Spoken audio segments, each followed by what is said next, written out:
Tout se flétrit ici-bas, Jésus ne change pas. Béni soit son nom. Béni soit son nom. Tout se flétrit ici-bas. Lui ne change pas. Béni soit son saint nom. Béni soit son nom. Son nom. Béni soit son nom. Tout se flétrit ici-bas. Lui ne change pas. Seigneur, c'est vrai, quoique nous soyons encore attachés à des moments donnés des choses de la terre, nous sommes tous convaincus que tout passera. Beaucoup de royaumes avant sont passés. Beaucoup de princes sont passés. Beaucoup de rois ont disparu et même leurs noms sont éteints. Même ici en Côte d'Ivoire, à peine on se souviendra du Feu-Boigny. Mais toi, tu ne passes pas. Et ceux qui marchent avec toi ne passent point du tout. Voilà pourquoi ce soir, nous sommes venus simplement dans l'humilité, dans ta présence. Parce que David a dit, 1 heure dans tes pavis vaut mieux que 1000 ans ailleurs. Et c'est vrai. Ceux qui nous ont précédés nous ont fait voir vraiment que passer un seul instant dans ta présence, Seigneur, apporte plus de richesse, plus de bonheur, de joie, que d'être loin de toi. Et nous sommes convaincus que cet après-midi, tu vas planer au milieu de nous et sur chacun de nous, en apportant la vie, en apportant le réconfort, en apportant la guérison à chacun et la vie éternelle. Parce que nous allons écouter ta parole. Parle-nous, beaucoup d'hommes parlent, mais nous voulons que ce soit toi qui nous parles. Même si tu as choisi de parler par des hommes, ce soir encore nous attendons à toi pour que tu parles et que nos cœurs soient édifiés, fortifiés et regaillardis au nom de Jésus-Christ. Amen. Que Dieu nous bénisse pour ce laps de temps que nous allons passer ici dans la prière. Certainement que si les frères ont mis, vous avez mis la ligne, nous sommes en ligne, nous saluons nos frères qui sont en ligne avec nous. Je suis persuadé que notre sœur Jean Lambert à Montano certainement nous suit également et beaucoup d'autres frères. Vous savez, ce que vous faites ici apporte beaucoup de bien à nos frères qui sont seuls souvent. Et je crois que les 4 semaines passées, on a écouté quelque chose de très fort. Amen. De très fort. Même une sœur a posé une question par rapport au mariage, par rapport à ce qu'elle a écouté. Elle a dit, mais nous qui sommes pas dans des églises, qui sommes pratiquement seuls, comment ferions-nous pour être mariés? Vous voyez, non? Et je lui ai répondu comme je vous réponds habituellement ici. Selon vous, qu'est-ce que je lui ai dit? Je lui ai dit, elle n'a pas à se préoccuper de son mariage. Dieu s'en occupe. Dieu s'en occupe parce qu'avant la fondation du monde, Dieu sait celui à qui elle doit se marier. Et puis, elle ne peut pas faire de vœux à quelqu'un. il faut qu'un homme vienne lui faire un vœu. Maintenant, quand un homme viendra lui faire le vœu, elle doit prier jusqu'à ce qu'elle se rende compte que Dieu est dans ce vœu. Mais premièrement, qu'elle s'assure que cet homme est converti. Premièrement, qu'elle s'assure que cet homme qui vient vers elle est un converti. Parce qu'aujourd'hui, beaucoup ne sont pas convertis. Prendre son baptême et être converti, c'est deux choses différentes. Parce qu'effectivement, le baptême, c'est un signe extérieur d'une œuvre intérieure faite par le Saint-Esprit.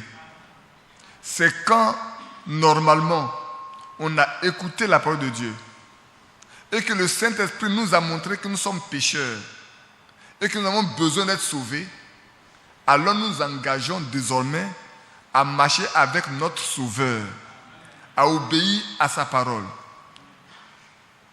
à nous soumettre à tout ce qu'il dit. Maintenant, si ce n'est pas le cas, que nous prenons notre baptême, nous ne sommes pas convertis. C'est vrai, ça peut vous choquer. Mais il y a des gens qui sont des pécheurs secs qu'on mouille. Et quand ils sortent, ils sont toujours pécheurs mouillés. Et c'est vrai. Et ça, nous parlons parce que nous avons vu des gens qui ont pris le baptême. Et plus tard, nous avons vu quand aussi, ils ont été convertis. Quand ils ont fait une expérience du salut avec le Seigneur. Quand ils ont rencontré le Seigneur dans leur vie. Et depuis ce jour, ces personnes ne tâtonnent plus. Ça, je sais que c'est très dur. Frère Badi, tu es venu encore, tu vas nous faire douter de notre foi. Non. Celui qui est converti ne doute pas de sa foi. Il a la certitude, il est convaincu par l'Esprit de Dieu qu'il est fils de Dieu, ou il est fille de Dieu. Parce que dans Jean, il est écrit, c'est lui, le Saint-Esprit, quand il viendra, il nous convaincra de quoi? De péché, de justice et de jugement. Oui, quand le Saint-Esprit vient, regardez à la Pentecôte, qu'est-ce qui s'est passé? L'apôtre Pierre a parlé, mais ce n'est pas l'apôtre Pierre qui les a invités à prendre le baptême. Ils ont dit, mais Pierre, homme frère, avant certainement, il ne les prenait pas pour des frères. Parce que vous comprenez ce qu'on dit, il y en a qui disent qu'ils sont ivres de vin. Ce matin très tôt, il y en a qui disent qu'ils sont ivres.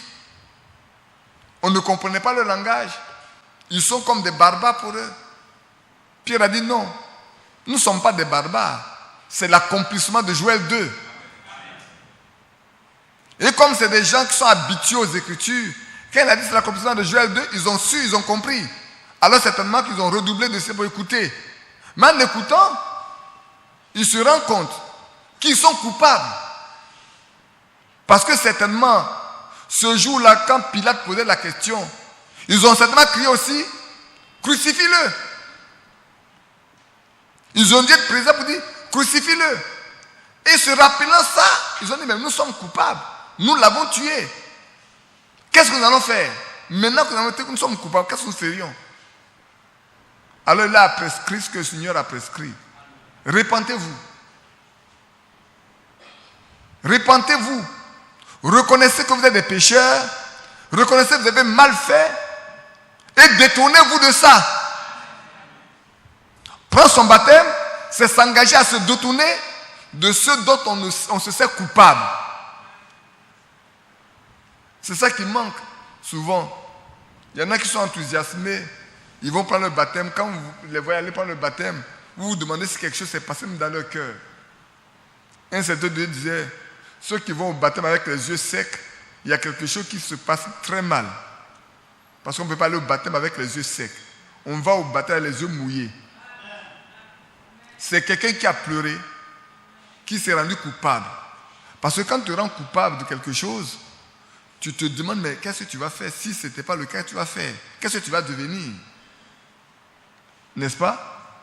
Et alors tu vas en disant, je vais m'engager désormais pour prendre une position ferme pour marcher avec celui qui est mon sauveur. Amen. Et c'est de ça que frère Isaac a parlé. Parlant de la sanctification pendant tout le temps, c'est de ça qu'il est question. Celui qui a pris un engagement ferme, en prenant un baptême, il prend un engagement de bonne conscience. de manière ferme à marcher avec Dieu, alors celui-là ou celle-là se soumet aux déclarations du Seigneur. Parce que dans Matthieu 28, il a dit, d'abord convertissez-les, baptisez-les, et ensuite enseignez-leur à pratiquer, à observer ce que je vous ai prescrit. C'est seulement quand on est converti que les prédicateurs, les ministères sont là pour nous instruire, pour voir dans quel cas nous devons marcher, quelles sont les voies que nous devons emprunter, comment nous devons vivre, comment nous devons plaire à Dieu. C'est de ça qu'il a été question pendant tout ce temps. Autant notre corps, notre âme, que notre esprit est concerné. Chaque partie du corps est concernée. Et Dieu le sait bien. Et Dieu le sait. Il y a, comme on en a parlé une fois déjà, il y a des portes d'entrée. Soit pour le corps, soit pour l'âme, soit pour l'esprit. Pour qu'on se purifie, on ne se laisse pas souiller ni le corps, ni l'âme, ni l'esprit. Tous les trois parties doivent être conservées pures jusqu'au jour de Christ. Alléluia. Que son nom soit béni. Maintenant, j'avais quelques craintes. Peut-être demain j'en parlerai, mais je vais vous poser la question tout de suite. Je ne sais pas si c'est ici, j'en ai parlé. Non, ce n'est pas ici. C'était à Paris, je crois. Je disais, quand le pape Benoît XVI a démissionné, il y avait beaucoup d'émoi parmi des frères et les sœurs. Si vous savez combien de SMS on a reçus, combien de téléphones on a reçus. Mais depuis, tout est comme silence radio. Je me demande si on attend des événements pour se réveiller. Moi, il me pose la question. Moi, il me suis posé beaucoup de questions. Et puis après, tout est devenu calme. Il n'y a plus de tempête. On est revenu à nos habitudes normales. Je dis, mais un jour, avant qu'on ne se réveille, ça serait déjà trop tard. On est tellement habitué à voir telle chose, telle chose, telle chose. Souvenez-vous. Souvenez-vous. Le Seigneur a dit aux apôtres, aux disciples même, quand il disait que le Christ va souffrir, il peut être crucifié, mais on lui pose la question, mais est-ce qu'il n'a pas dit qu'Élie devait venir premièrement? Il dit, mais ce que tu dis là, c'est bon, mais Élie devait précéder ça. Oh, on n'a pas encore vu Élie, et toi tu nous parles déjà de Christ. Il dit, mais il est déjà venu. Et les gens ont fait de lui ce qu'ils veulent. C'est qu'ils ne l'ont même pas reconnu. Ce Élie-là, ils ne l'ont pas reconnu. Celui qu'ils attendaient de voir venir avant de voir la souffrance de Christ, celui est venu et ils n'ont pas fait attention. Frère, j'insiste, j'éveille votre conscience. Prenons garde que ces choses ne nous arrivent pas à nous aussi. Quand les frères m'ont écrit, m'ont dit, frère, attendons de voir celui qui va venir. Et je vais vous dire, ce que je vais vous dire maintenant, vous pouvez demander à ma femme ou pour appeler Victorine. Quand les frères s'attendaient à ce que frère Franck parle de ça, j'avais voulu, comme je ne demande jamais à prêcher, j'avais voulu montrer, si vous dites frère, si vous attendez frère Franck parle, vous vous trompez, il n'en parlera pas. Parce que ce qu'il devait dire là, il a dit ça depuis 2005. Ce qu'il devait écrire, il a écrit ça depuis 2005. Et c'était tout. Si quelqu'un s'attend à ce que frère Franck parle, il a perdu son temps. Est-ce qu'il a parlé? Mais moi, demandez à ma femme, demandez à mes enfants. Je leur ai dit, frère Franck ne parlera pas. Parce que ce qu'il a dit là, c'est il a déjà, c'est écrit, c'est ici.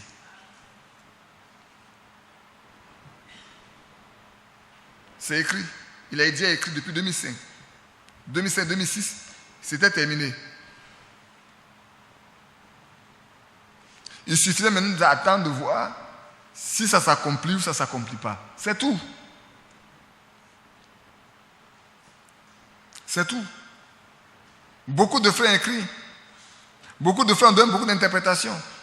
Même à l'étranger. Moi, j'ai échangé avec des frères sur l'email. Je dis, moi, je ne vois pas ça comme ça. Un frère m'a dit, frère Badi, je suis d'accord avec toi, je ne vois pas ça aussi comme ça. Je dis, frère, on attend simplement. Ce que le frère a écrit déjà là, c'est ça qui vaut la peine d'être regardé. Toutes les interprétations n'ont pas de sens. C'est pour ça que Dieu a mis cet homme au milieu de nous. C'est pour cela qu'il est là. Que Dieu vous bénisse. On va se lever. J'avais de longs passages à lire, mais je ne sais même pas si je vais lire tout avec vous. On a déjà passé à peu près 15 minutes. On va prendre notre Bible dans Hébreux chapitre 2. C'est un passage que vous connaissez très bien. Normalement, je vais lire avec vous le 2, une portion du 3, une portion du 4. La portion du 5, ça, je laisse ça pour autre chose. Mais ici, on va lire Hébreux chapitre 2. On va commencer par lire le verset 1, que vous connaissez bien. C'est pourquoi nous devons d'autant plus nous attacher aux choses que nous avons entendues, de peur que nous ne soyons emportés loin d'elles. Car si la parole, annoncée par des anges, a eu son effet, et si toute transgression et toute désobéissance a reçu une juste rétribution, comment échapperons-nous en négligeant un si grand salut? Le salut annoncé d'abord par le Seigneur nous a été confirmé par ceux qui l'ont entendu. Dieu appuyant le témoignage par des signes, des prodiges et divers miracles, et par les dons du Saint-Esprit distribués selon sa volonté.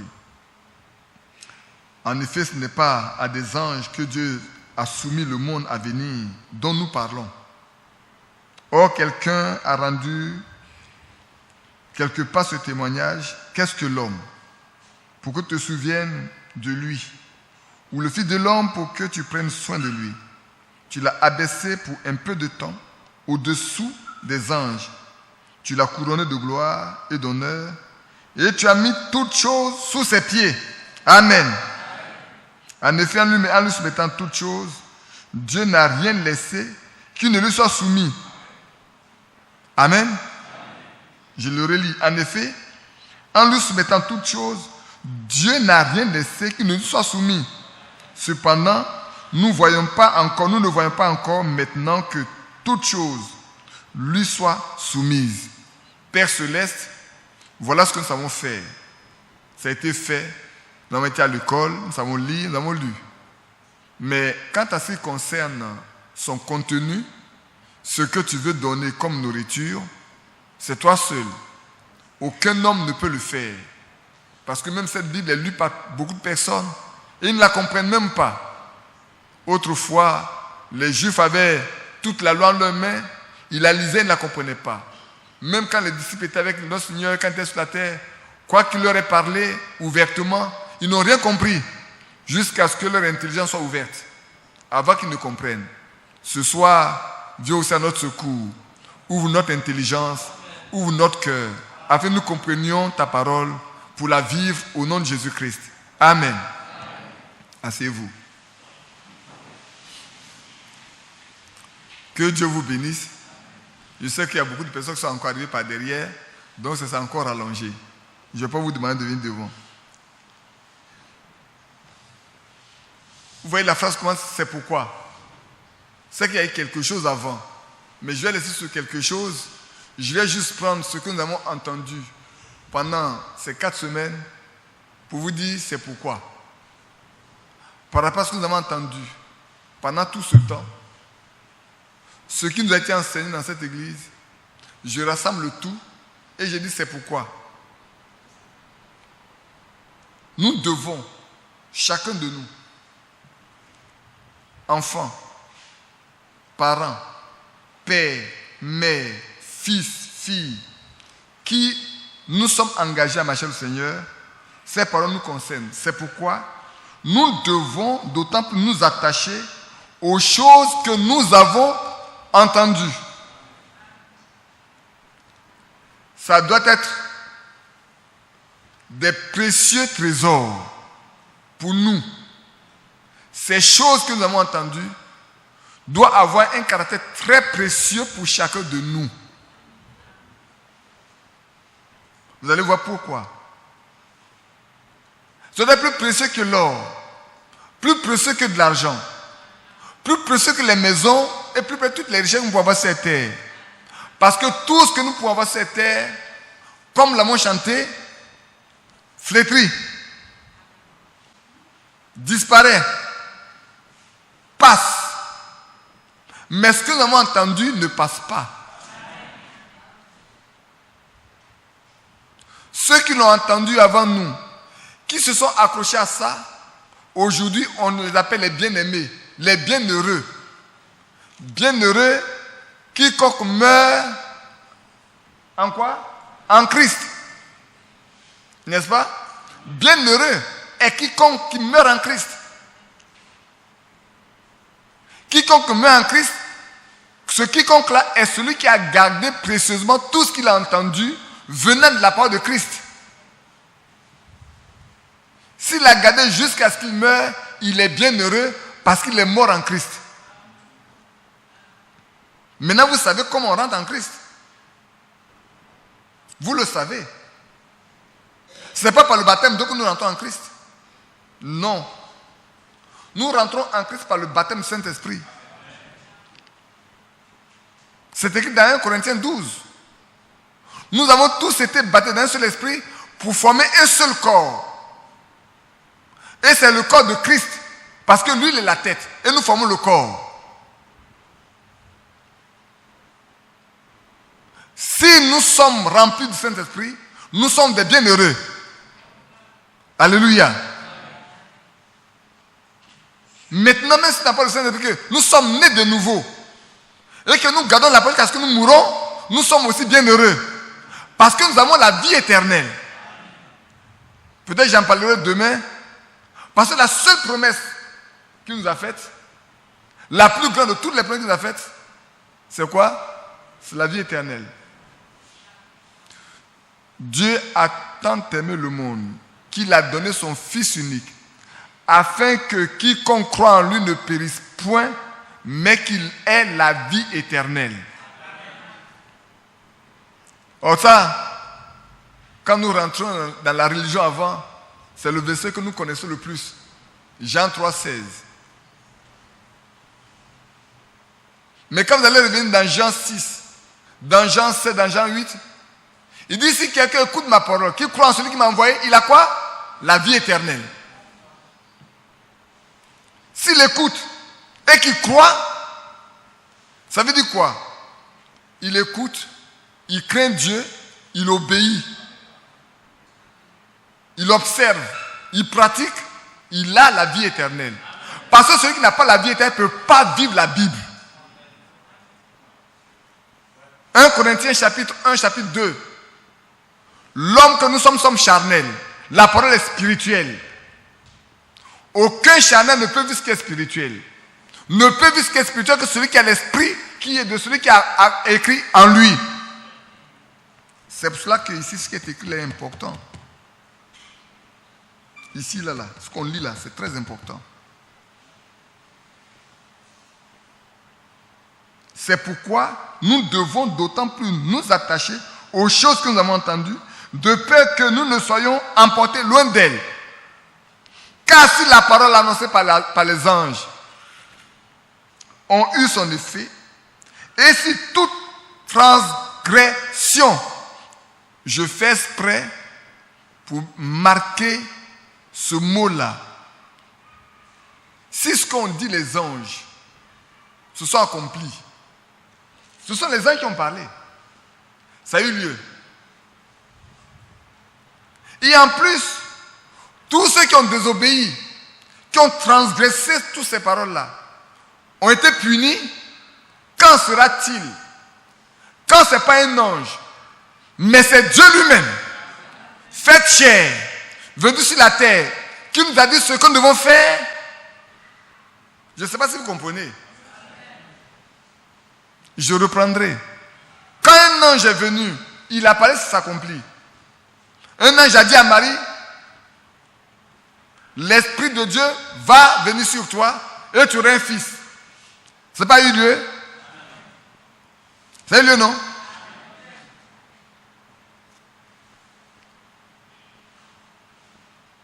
Qu'est-ce que je peux donner encore?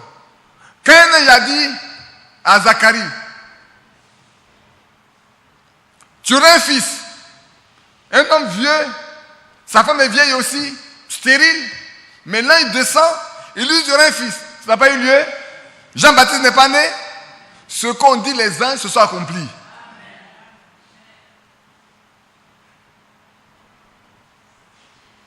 Maintenant, continuons.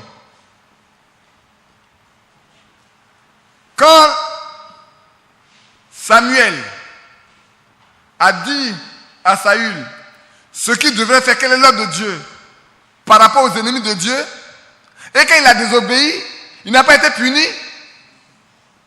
Dieu ne lui a pas arraché le trône, la royauté, Dieu le lui a arraché, non? C'est pas accompli? Si. Dans le désert, tous ceux qui ont vu la gloire de Dieu, qui ont vu les miracles, qui ont mangé, et qui ont murmuré, et qui ont été incrédules, qui sont opposés à Moïse, ont-ils vécu? Ils ne sont pas morts? Cela a eu lieu, non? Maintenant, si celui qui est au-dessus de eux tous, qui les envoie, c'est pour ça que j'ai laissé exprès le chapitre 1, lui, c'est lui qui les envoie. Si celui qui a envoyé tout cela, lui-même il vient, et qu'il parle, et que nous négligeons ce que lui a dit, quel sort nous sera réservé? Emmanuel rit. Ça devient très fort, non? Ça devient précis. Ça devient très précis pour chacun de nous. Quand celui qui a envoyé tout le monde, celui qui les a envoyés là, ce qu'eux ils ont dit, ont eu leur accomplissement. Lui-même, pour vous et moi, pour nous qui sommes à la fin, il est venu pour mourir et parler. Et même quand il a fini de parler, il ne s'est pas tué. Il a été avec ceux qui ont été avec lui, ceux qui ont mangé avec lui, ceux qui ont vécu avec lui. Et il a attesté ce qu'ils nous disent par des signes, par des prodiges, par des miracles, pour nous faire comprendre que ce qu'ils ont dit là, lui, il est derrière ça. Que ça vient de lui. Si nous venons à négliger ce qu'ils ont dit, quel sort nous est réservé? C'est la question qui est posée. Quel sort, mon frère, quel sort sera réservé si tu négliges? Vous savez, j'écoutais Frère Branham, il dit, le mensonge, c'est la vérité pervertie. Et nous devons faire attention, frère. Nous devons faire attention dans les choses que nous disons. Même les prédicateurs mentent. Sans savoir, ça fait attention. Parce que si un prédicateur se met à raconter une histoire et qu'il ajoute quelque chose par rapport à ce qu'il a vu, ce n'est pas ce qu'il a vu qu'il a dit. Je ne sais pas si vous comprenez ça. Ce n'est pas ce qu'il a vu là, ce n'est pas ça. S'il a entendu une chose et qu'il ne peut pas dire exactement ce qu'il a entendu, qu'il se taise. Parce que sinon, il se fait menteur sans faire attention. Maintenant, s'il se fait menteur, frère, je lui dis une chose qui est très grave. Peut-être que vous allez le comprendre. S'il dit une chose qui est un mensonge, tout ce qu'il a dit avant est nul. Parce que l'Esprit de Dieu peut être sur toi et tu vas raconter un mensonge. D'une même source peut-il sortir de l'eau douce et de l'eau amère, ou de l'eau salée? Faisons attention. Nous sommes arrivés au temps où nous devons faire très attention aux choses qui sortent de nos bouches. Pas pour plaire aux hommes. Parce que nous sommes tenus de rester devant Dieu. Et de dire que la vérité.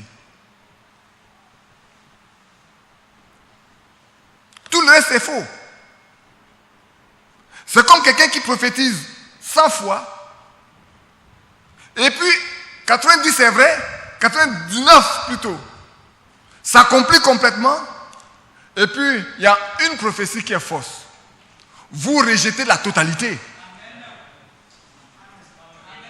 Vous rejetez la totalité de la prophétie. Vous ne gardez rien. Aucun ne vient de Dieu. Ça n'est la même chose quand on a à l'application. C'est pourquoi on doit faire attention. Dans les choses qu'on déclare. Et même entre nous, les choses qu'on se dise. Nous devons être saints. La sainteté dont le frère a parlé. Souvent, on regarde les choses de manière superficielle. Dieu dit, je suis saint, vous serez saints. C'est-à-dire, il n'y a pas une seule tâche. La fois dernière, lors du mariage de notre frère, où j'ai fait arrêter la soeur ici, j'ai pris Éphésiens 5 et je vous l'ai lu. Je vous ai dit, frère, nous sommes arrivés à un stade où dans notre vie, ce que le Seigneur veut là, l'épouse qui veut se présenter là, c'est une épouse sans tache, ni ride, ni rien de semblable.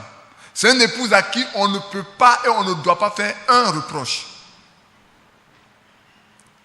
Mais si le diable un seul instant peut dire, toi, dans ce que tu as dit là, ça là, c'est pas vrai. Tu n'es plus sans reproche. Est-ce que tu es sans reproche? Je n'entends pas. Je pensais que j'étais au cimetière.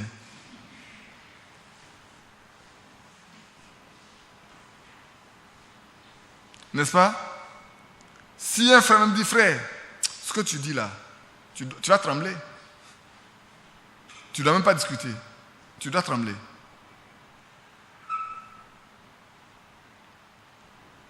Dieu appuyant, on va aller un peu plus rapidement. Je sais que je ne vais pas pouvoir tout lire, tout étudier avec vous. On a beaucoup de jours devant nous. Si le Seigneur permet, je parlerai quelques semaines encore, s'il le permet, si je n'ai pas de voyage. Mais je pense que d'ici septembre, je n'ai pas, a priori de mon côté, dans mon programme, un voyage à l'étranger. C'est les frères de l'intérieur qui me demandent depuis. Parce que ça fait depuis 2 ans, oui. Depuis à peu près 2 ans, je n'ai pas voyagé à l'intérieur. Les frères en ont fait plusieurs fois la demande. Mais je vais voir si c'est sa volonté que je reprenne les voyages. Je vais les faire un peu. Mais après, j'ai fini d'abord avec Abidjan. Dieu appuyant le témoignage par des signes, des prodiges et divers miracles, et par les dons du Saint-Esprit distribués selon sa volonté. En effet, ce n'est pas des anges que Dieu a soumis le monde à venir dont nous parlons. Or, quelqu'un a rendu quelque part le témoignage. Qu'est-ce que l'homme pour que tu te souviennes de lui? Ou le Fils de l'homme pour que tu prennes garde à lui, tu prennes soin de lui? Tu l'as abaissé pour un peu de temps au-dessus des anges. Tu l'as couronné de gloire et d'honneur. Et tu as mis toutes choses sous ses pieds. Alléluia.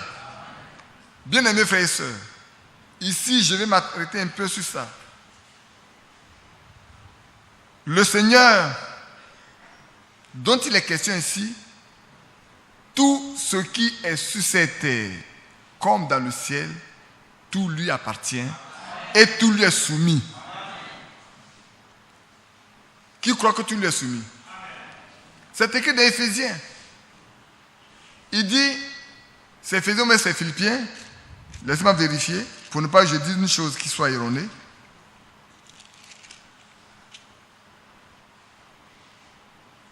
C'est Philippiens. Philippiens chapitre 2. Vous savez combien de fois la Bible dit qu'il s'est humilié. Il n'a pas regardé le fait qu'il soit Dieu comme une proie arrachée. Mais il s'est, dans David ou dans d'autres zones, il s'est anéanti. C'est-à-dire, il a fait comme s'il n'existe pas. Il est devenu plus qu'un homme. Pour ne pas dire moins qu'un homme parce qu'il est mort à la croix. On dit maudit soit quiconque est pendu au bois. Donc même nous là, Pour à cause de nous, il a été maudit à la croix. Mais quand il a tout fini, la Bible dit, c'est pourquoi aussi Dieu l'a souverainement élevé et il lui a donné le nom qui est au-dessus de tout nom. Son nom est supérieur à tous les noms.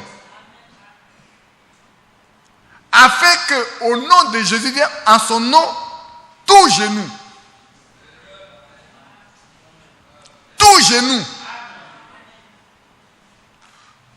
fléchisse dans les cieux, sur la terre et sous la terre. Et que toute langue confesse que Jésus est Seigneur à la gloire de Dieu le Père. De ce fait-là, frère, il n'y a rien qui soit laissé en dehors. Tout lui est soumis. Tout. Cependant, l'apôtre Paul, qui a une sagesse, une intelligence spirituelle très élevée, dit, vous voyez, mais malgré tout ça, nous quand on regarde, c'est comme tout lui a pas été soumis. Parce qu'on est encore malade. N'est-ce pas? Parce qu'on peut encore mourir. N'est-ce pas?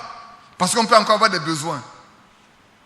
Et souvent on crie, c'est comme s'il ne nous entend pas. Comme où il n'est pas capable de faire une chose. Mais je vais vous donner un exemple simple. Ça c'est pour nous tous. Moi aussi je l'ai appris, je l'apprends aussi. Il y a une dame qui est convertie. Une vraie croyante. Quand vous la voyez, vous ne pouvez pas lui donner son âge. Elle fait plus jeune que son âge.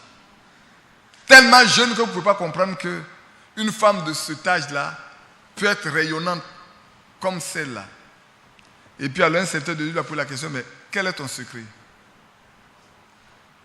Écoutez-moi bien. Hein. Vous qui êtes en ligne, écoutez-moi bien. Il dit, mais quel est ton secret? Il dit, mon secret, c'est tout simple. Quand je n'étais pas croyant, je me débrouillais pour résoudre mes problèmes. Je me souciais pour tous les problèmes. Je me forçais de trouver une solution. Mais quand je suis converti, et depuis que je suis converti, que j'ai la Bible, il est écrit que je dois me décharger de tous mes soucis sur lui parce que lui prend soin de moi, je ne me soucie plus de mes soucis. La raison est simple. Si lui, Dieu, il est incapable de résoudre un problème, comment moi je serais capable de résoudre ce problème-là?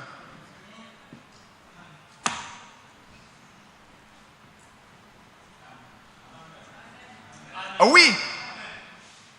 Si Dieu refuse, pour que je prenne le mot, s'il refuse d'apporter une solution à un problème, il n'y a aucun homme, aucun ange sur cette terre, dans le ciel, qui pourra le faire.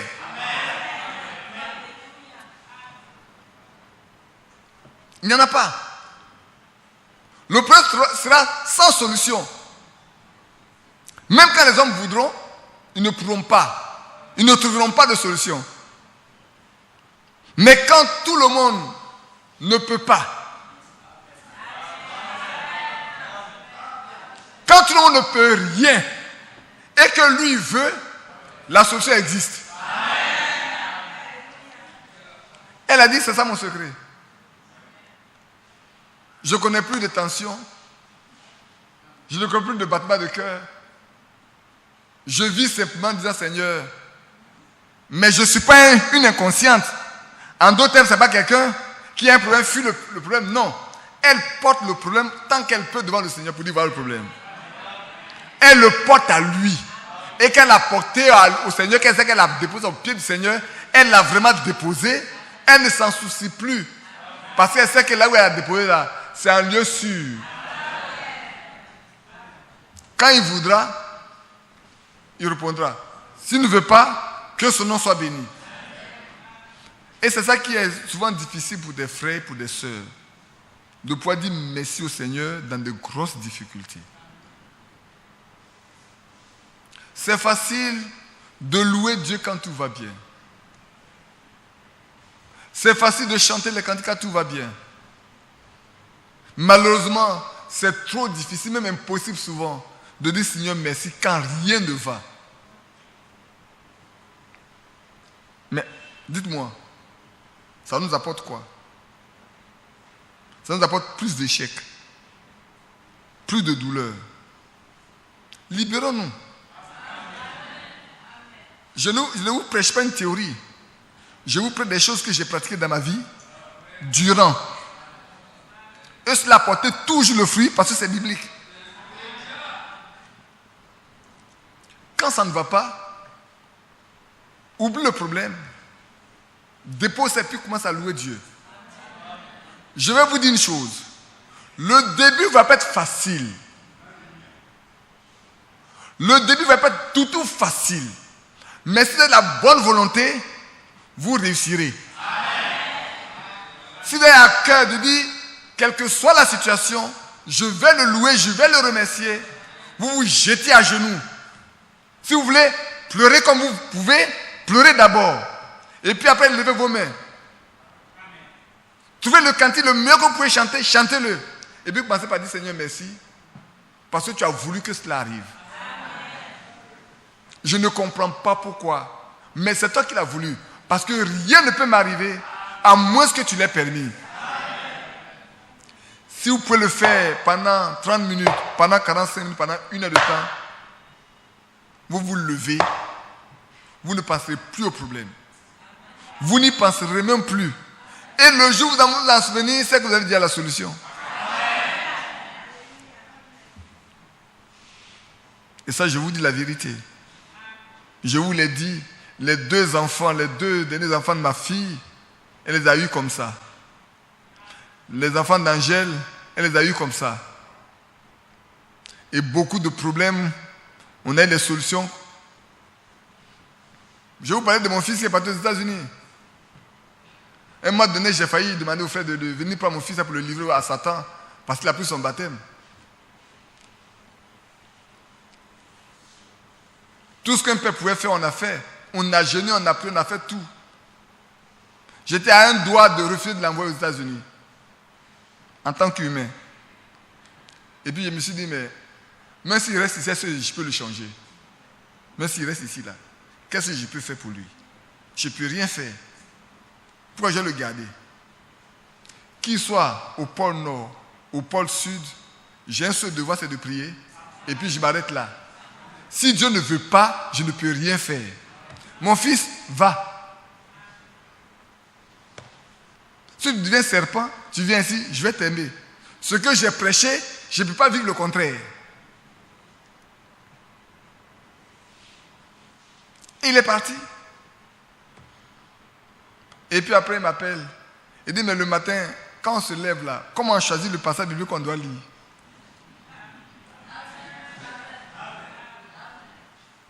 Je dis, un bon, il dit oui. Je dis, bon, je vais te rappeler. Comme j'étais très occupé, je vais te rappeler. Et puis après, on a parlé. Il fait son petit chemin. Ceux là-bas, aujourd'hui, s'il se lève à 3h du matin pour écouter ce qu'on prêche ici, c'est qu'il a à cœur de chercher à marcher avec Dieu. Mais si on l'avait gardé peut-être ici, ça serait même trop facile. Peut-être on n'allait rien faire. Frère, oublions. Abandonnons ça dans les mains de celui qui est capable. Tout lui a été soumis, tout lui est soumis. En son nom, écoutez-moi bien, en son nom, tout est possible. En son nom, tout est possible. C'est notre foi qui est faible.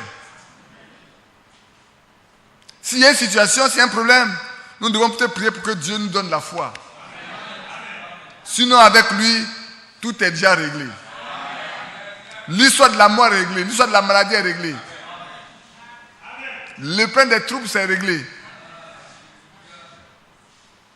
Et c'est vrai.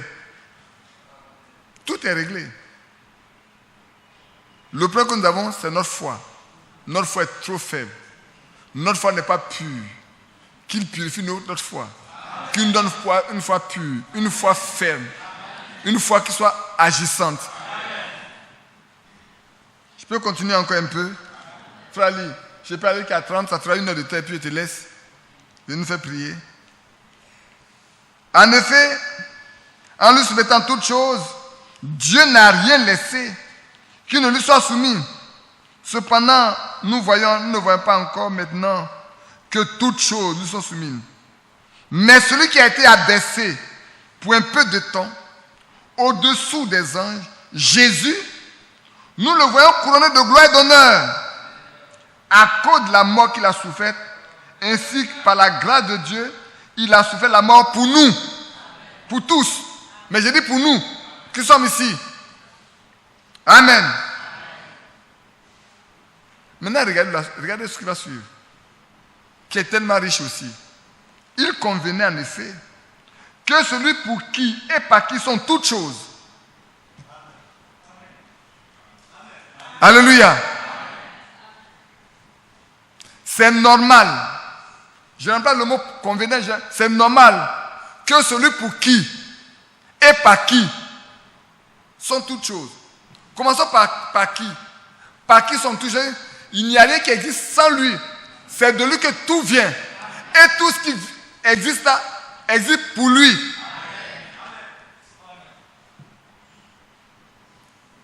Vous allez voir la position. Maintenant, quand vous allez comprendre, vous allez vous mettre dedans, vous allez voir. C'est par lui que tout existe. C'est par lui que tout est là. C'est par lui que tout a été créé. N'est-ce pas? Mais ces choses qui sont créées sont là pour lui. Vous êtes pour lui. Je suis pour lui. Nous sommes pour lui. La terre est pour lui. Tout est pour lui. Le ciel est pour lui. On est d'accord? Donc il est normal que pour celui-là, écoutez bien, et celui-là pour qui tout existe et par qui tout existe, il a décidé lui-même de conduire à la gloire beaucoup de fils. La seule chose que tu dois savoir, c'est de dire, est-ce que parmi ce beaucoup-là, tu es dedans ou pas? Sœur, parmi ce beaucoup dont il est question, tout ce que tu dois savoir, est-ce que moi je suis concerné? Si tu es concerné, tu dors tranquille. Attention, je ne parle pas de la grâce. Non, non, non. Je vais bien être très clair. Vous savez, comme je vous disais la fois dernière, j'ai voyagé, j'étais assis à une réunion. Vous qui êtes en ligne, vous me pardonnerez. J'étais assis à une réunion. Quand on voyait des sœurs venir, si on ne vous dit pas que c'est des frères, des sœurs, vous posez des questions. Elles ne sont pas très différentes des femmes du monde, dans leur aspect extérieur.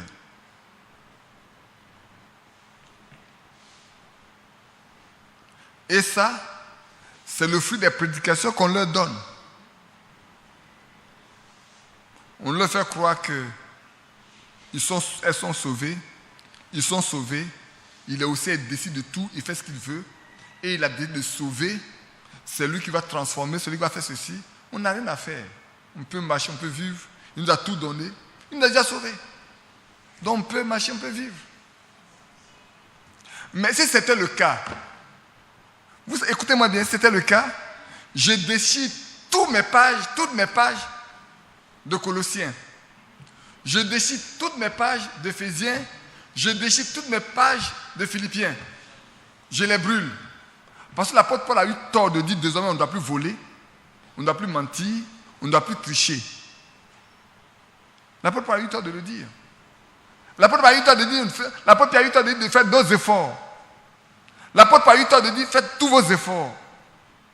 Ils ont eu tort. Tout ça n'a rien à faire. Mais l'apôtre Paul, lui Paul, qui dit je traite durement mon corps, je le tiens assujetti. Tout est utile, mais tout est permis, mais tout n'est pas. L'apôtre Paul, je ne parle pas de Branham, hein, je parle de Paul. Nous, c'est Branham qui nous a parlé, mais je parle de l'apôtre Paul, le premier de tous les anges des 7 âges de l'Église. Lui, Paul, il dit, mais pourquoi Frère Branham n'a pas aussi vécu aussi légère que ça? Pourquoi Frère Franck ne se permet pas de vivre dans la légèreté aussi? Pourquoi Luther n'a pas vécu dans la légèreté? Pourquoi Charles Finet n'a pas vécu dans la légèreté? Ces hommes de Dieu, quand on lit leur histoire, vous comprenez combien de fois ils sont consacrés à Dieu. Pourquoi ne pas vivre dans la légèreté? Pourquoi ces femmes d'autrefois, ces jeunes filles, se sont laissées dévorer par les lions? Pourquoi ils ont accepté de vivre dans le sol, en dessous, dans les catacombes? Pourquoi? Pourquoi n'ont-elles pas accepté de vivre comme on leur offrait de vivre parce qu'elles sont sauvées? Non, c'est excusez-moi le terme, il y a des imbécilités. Pour moi, donne-moi le terme. Ce n'est pas digne de ceux qui disent qu'ils veulent aller au ciel. Quand je vois qu'il y en a qui ont été dévorés à cause de leur foi, et la Bible dit qu'il y en a même qui ont refusé, ils ont accepté de mourir pour hériter la vie éternelle. C'est écrit dans Hébreux 11. N'est-ce pas? Et qu'on nous dise aujourd'hui, on peut embrasser le monde entier, porter le monde dans nos mains, et le ciel nous est acquis. Je dis, on n'a pas le même esprit. On n'a pas le même évangile. On n'a pas le même sauveur.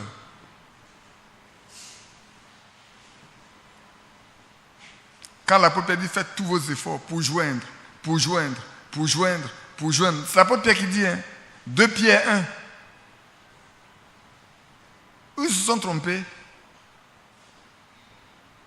Non, ils ne se sont pas trompés.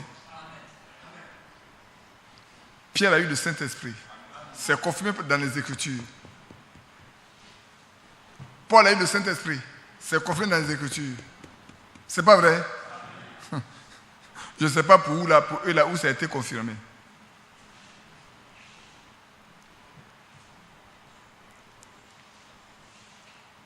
Il y en a qui boivent. Quand tu parles avec eux, ils disent, mais il n'est pas écrit qu'on ne boit pas. Mais pourquoi Frère Branham n'a pas bu? Pourquoi il s'est tellement attaqué à ces méthodistes, à ces pentecôtistes qui disent, bon, de toute façon, apprenons nos enfants à boire parce qu'après, tu vas boire. Pourquoi il s'est tellement attaqué à eux? Si après tout, les enfants doivent boire, si après tout, on doit boire, mais pourquoi on doit se faire des soucis? Pourquoi il s'est fait tant de soucis? Que Dieu ait pitié de nous.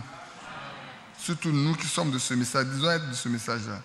Mais celui qui a été abaissé pour un peu de temps, au-dessus de tout, nous le voyons couronné.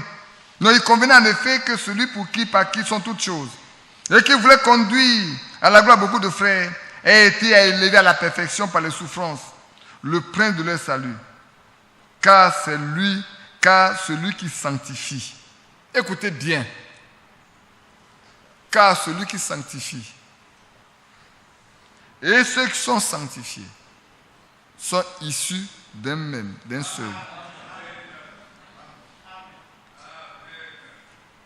Je ne sais pas si vous voyez le lien qui existe.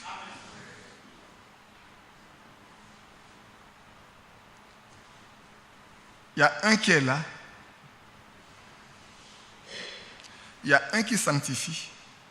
Et ceux qui sont sanctifiés par lui, eux tous sont issus d'un seul. Ce qui veut dire que celui qui ne peut pas se laisser sanctifier, il n'est pas issu de là. Là, vous retournez dans la Genèse, là. Vous retournez dans la prédestination. Vous retournez dans la généalogie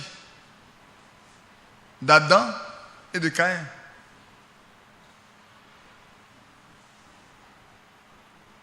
Ah. C'est riche, hein?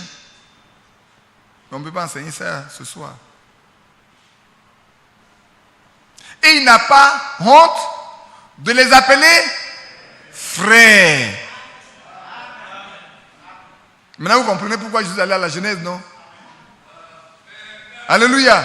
Il n'a pas honte de les appeler ses frères.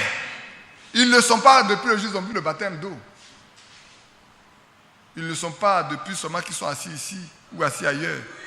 Ils le sont depuis avant la fondation du monde. Ils sont ses frères depuis ce temps-là. Celui qui sanctifie Et ceux qui sont sanctifiés. Parce qu'il y a un qui sanctifie. Nous sommes sanctifiés par sa parole et par son sang. Et c'est lui qui a dit, je veux me présenter à moi-même une épouse sans tache, ni ride. On peut le lire? J'aimerais le lire dans Ephésiens 5 là. Que vous voyez que le mot sanctifié est encore là-bas aussi. Et puis après ça, j'ai laissé mon frère lire et nous fait prier.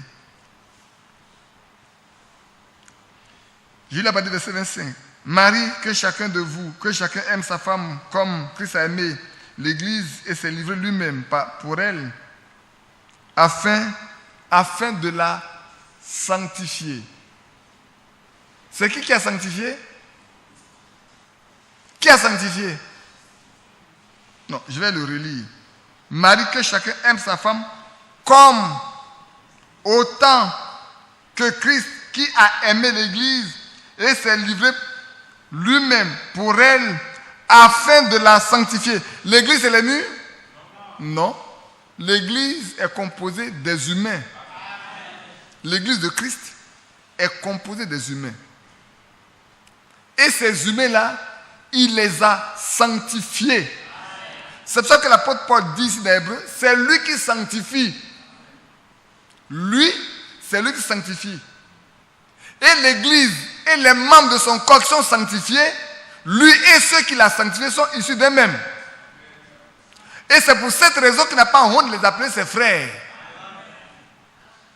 Pourquoi? Parce qu'ils ont la même nature. Ils ont le même héritage. C'est pas vrai? Nous ne sommes pas co-héritiers. Héritiers de Dieu, co-héritiers avec Christ.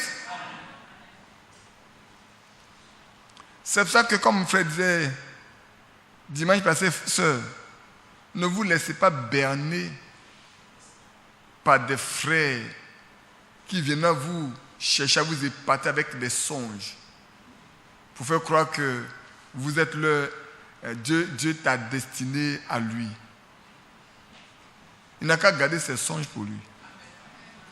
Si Dieu lui a parlé, il n'a qu'à garder. Dieu n'a qu'à te parler aussi à toi aussi.